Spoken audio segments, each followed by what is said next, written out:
Today on TimesCast, Republican National Committee Chairman Michael Steele debates rivals for his job. In California, Jerry Brown takes over again as governor of a state with deep financial troubles. And an IPO is no longer the name of the game in Silicon Valley. The national chairman cannot go into a state and say, you're less Republican than you are. Therefore, I will not talk with you and only talk with you. That is not the Republican Party I joined at 17 years old. And it will not be the Republican Party I lead over the next 2 years. Trust me. I'm Jeff Zeleny in Washington. As Republicans begin to take control of Congress this week, the Republican National Committee is searching for a new leader. I'm here at the first debate. For the next 2 weeks, 168 Republican officials from across the country will be deciding who they should elect as their new leader. Michael Steele, the embattled chairman, is running for a second term.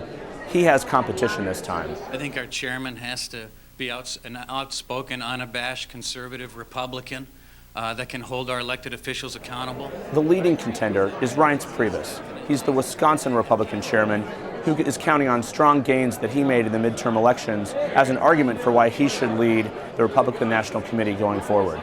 Other candidates include Ann Wagner.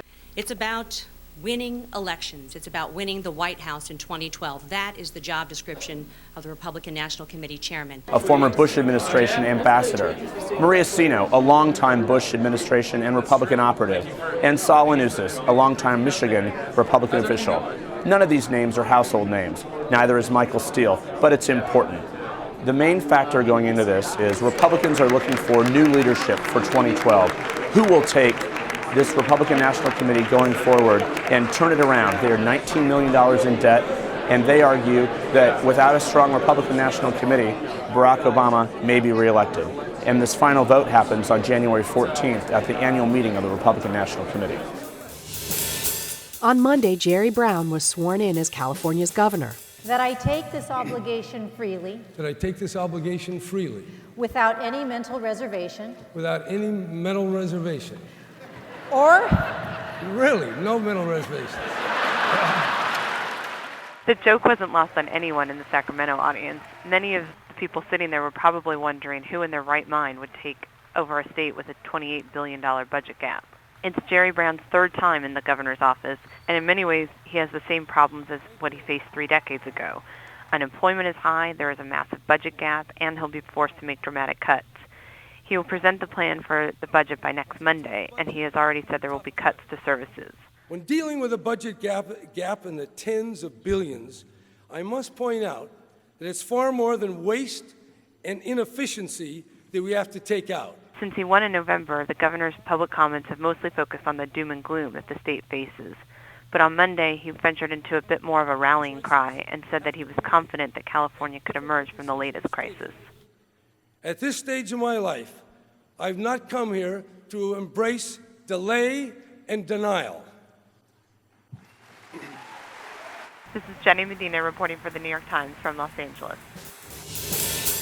Facebook is now valued at $50 billion, and the company has yet to go public. We have this report from San Francisco.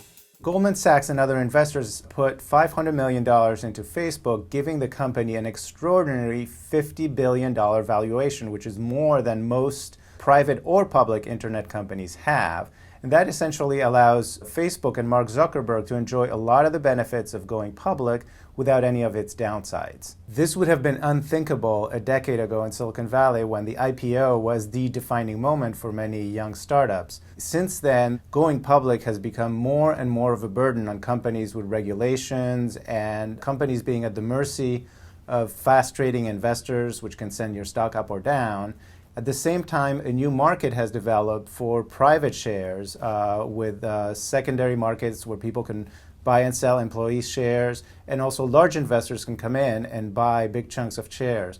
There's a real question as to whether the SEC will allow this to go forward. There's a rule that forces companies to begin filing their papers to go public once they reach 500 investors, and Facebook is clearly trying to skirt that. Now, a lot of companies have been moving in this direction, but perhaps no other young founder and CEO has been more determined to keep control over his company than Mark Zuckerberg. Join us again tomorrow for TimesCast.